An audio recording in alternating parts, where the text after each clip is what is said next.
El sòlid. Ara el sòlid el fem amb brut natur, amb el cava blanc i amb el rosat. Ara veureu el que és el sòlid. Aquesta és una ampolla de Baianos, el que ha fet és el procés de segona fermentació, criança, etc. Quan hem degorjat hem posat xantanes, que és un espassant, natural. Què passa? Al cap de 6 mesos, quan tu l'obres, de què té gust? De cava. I a quina temperatura se serveix? La temperatura d'un ca. Han canviat només la textura. És de menjar aigua o un gelat.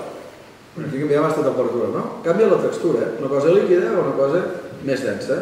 Ara, entenem que és una aportació molt interessant al món de la cuina al cava. Per què? Perquè és cava texturitzat.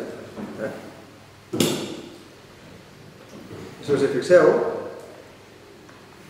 mireu la densitat que té.